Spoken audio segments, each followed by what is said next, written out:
Hello guys, कैसे हैं आप लोग। मैं रामदास स्वागत करता हूं आपके अपने चैनल गुरुजी उत्तराखंडी पे। तो हम जो है आज एक करंट अफेयर में एक बहुत इंपॉर्टेंट टॉपिक पे बात कर रहे हैं। ऑस्ट्रेलिया और यूएस दोनों जगह जो है पैनिक मचा हुआ है। किस बात पे, उस पे हम बात करेंगे। तो बेसिकली हुआ क्या है, ऑस्ट्रेलिया के पास में छोटे छोटे बहुत सारे टापू हैं। तो उनमें से एक टापू है सोलोमन आइलैंड। उसने क्या करा है, चाइना के साथ सिक्योरिटी पैक्ट साइन कर लिया है। तो भाई जब सिक्योरिटी पैक्ट साइन कर लिया तो चाइना आपके बगल में आ गया, पैनिक तो मचेगा ही मचेगा। ठीक है, अब कहोगे यार यूएस तो इतना दूर है, यूएस में क्यों पैनिक मचेगा, ऑस्ट्रेलिया में मचना चाहिए। तो ये दोनों अलाइड कंट्री हैं। ठीक है, तो एक अलाई को दिक्कत हुई तो दूसरा अलाई तो परेशान होगा ही। जियो पॉलिटिक्स में इंटरेस्ट मैटर करता है। तो देखो हुआ क्या था बेसिकली, थोड़ा सा हम इसका फाउंडेशन समझते हैं। 2018 के आसपास बोए डिक्लेरेशन साइन हुआ था, जो ऑस्ट्रेलिया है और उसके आजू बाजू जो छोटे छोटे बहुत सारे देश हैं उनमें जो है पैक्ट साइन हुआ था कि यहाँ पे जो है कोई भी तीसरा देश नहीं आएगा, किसी की सिक्योरिटी को थ्रेट नहीं होगा, इस तरह से हम कोई काम नहीं करेंगे, बाहरी तत्व यहाँ पे नहीं आएगा, हम एक दूसरे की सिक्योरिटी का ध्यान रखेंगे। बेसिक फंडा ये था पूरी कहानी का। ठीक है, तो ये साइन हुआ था, बोए डिक्लेरेशन कब हुआ था, 2018 में, ऑस्ट्रेलिया और उसके आसपास जितने भी आइलैंड नेशन हैं उनके बीच में। अब क्या होता है, ऑकस डील साइन हो जाती है। ऑकस आपको पता है ना, ऑस्ट्रेलिया, यूनाइटेड किंगडम और यूएस ये सब मिलके ऑस्ट्रेलिया को न्यूक्लियर सबमरीन देंगे। ठीक है, ये साइन हो गया। अब जब ये साइन हो गया तो इनको समझ में आया ये तो यार हमारे साथ धोखा हो रहा है। ऑस्ट्रेलिया पहले हमसे साइन करवा रहा था बोई डिक्लेरेशन, यहाँ पे कोई बाहरी नहीं आएगा, एक दूसरे की सिक्योरिटी का ध्यान रखेंगे, और खुद अपनी ज़मीन पे जो है वो अमेरिकन सोल्जर को बुला रहा है, सबमरीन बना रहा है। तो ये तो डबल स्टैंडर्ड है ऑस्ट्रेलिया के। यहाँ से गेम जो है पलट गई। सोलोमन आइलैंड ने चाइना के साथ सिक्योरिटी पैक्ट साइन कर लिया। अब इस सिक्योरिटी पैक्ट में क्या है, सबसे पहले तो इनको $500 मिलियन मिले ताइवान से अपने रिश्ते तोड़ने को, मतलब ताइवान एक देश की मान्यता छोड़ दी सोलोमन आइलैंड ने। उसके बाद जो है सिक्योरिटी पैक्ट साइन हो गया। छोटे देश है ना, अब आप देखो यहाँ पे कहानी समझो क्या होता है।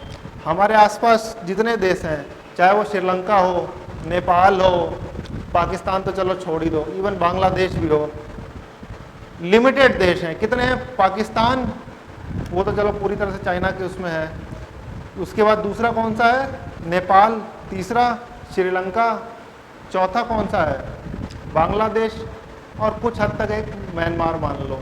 तो ये 5 देश हैं। ठीक है, इनको जो है समझाना पड़ता है। पर अगर ऑस्ट्रेलिया के बगल में जाओगे 17-18 देश हैं, छोटे छोटे टापू। अब उनको लालच क्या है, पैसा दे दो हमारा काम बनते जाएगा। आज तक हमको समझ में नहीं आता था ना कि इंडियन गवर्नमेंट नेपाल को पैसा दे रही है, बांग्लादेश को पैसा दे रही है, श्रीलंका देखो क्राइसिस में डूब रहा है, उसको पैसा देना पड़ रहा है। और ये सब क्राइसिस की शुरुआत कहाँ से हुई है, चाइना ने लोन बांटे हैं दबा के इन देशों को। अब लोन तो बांट दिए, अब वो आराम से एंजॉय कर रहा है, इधर हमारा जो है वाट लगी पड़ी है। अब जो है कर्जे से उबारना पड़ रहा है हमको श्रीलंका को। अब उबार तो नहीं पाएंगे, लेकिन जितनी हेल्प कर सकते हैं करेंगे। नहीं करेंगे तो हम्बन टोटा में वो मिलिट्री बेस खड़ा कर देगा, तो हमारे लिए दिक्कत है।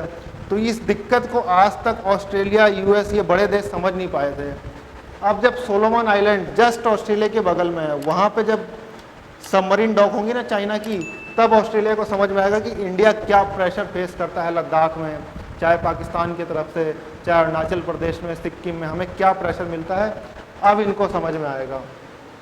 और देखा जाए तो जो क्वाड हैं, जापान, यूएस, इंडिया और ऑस्ट्रेलिया, उसका सबसे वीक पॉइंट मिलिट्रली मैं बात करूं तो सबसे वीक कंट्री ऑस्ट्रेलिया है। अब ऑस्ट्रेलिया के बगल में जो है चाइना बैठ गया है, तो वो दिक्कत हो गई। अब दिक्कत होनी भी थी, ऑकस डील तुमने साइन कर ली, पहले जो है 2018 में बोई डिक्लेरेशन साइन करा कि कोई थर्ड पार्टी नहीं आएगी, एक दूसरे का सिक्योरिटी ध्यान रखेंगे, जैसा कि मैंने आपको बताया। अब 2021 में आपने जो है ऑकस साइन कर लिया, तो यार दिक्कत तो होनी थी। तो डबल स्टैंडर्ड ऑस्ट्रेलिया के निकल गया और ये जो है उसने साइन कर लिया। तो ये बेसिकली जो है ना चाइना का विस्तारवाद चल रहा है। अब ये विस्तारवाद वो कब तक कर पाएगा, एक लिमिट तो होती है ना विस्तारवाद की, इससे ज़्यादा हो नहीं पाएगा। भले आप चाइना को कितनी भी बड़ी मिलिट्री पावर मानो, पर हकीकत में अगर आप देखोगे ना, ठीक है उसके पास नंबर ऑफ वेपन्स, एसेट्स ज़्यादा हैं, बट लड़ाई के दौरान ना आपकी फ़ौज कितनी बड़ी है, कितनी छोटी है, ये ज़्यादा मैटर नहीं करता है। स्ट्रेटजी, एक्सपीरियंस और प्लानिंग, चाइना प्लानिंग अच्छी कर लेगा, बट स्ट्रेटजी और एक्सपीरियंस उतना मैटर करता है वॉर में। सारे के सारा खेल यहीं से चलता है। अगर आप इंडिया को देखो तो आज़ादी के बाद से हम एयरक्राफ्ट कैरियर यूज़ कर रहे हैं। आज़ादी के बाद से हमने लीज पे लिया था ब्रिटेन से एयरक्राफ्ट कैरियर, 1965 में यूज़ हुआ है, 71 में यूज़ हुआ है एयरक्राफ्ट कैरियर। चाइना कब से यूज़ कर रहा है?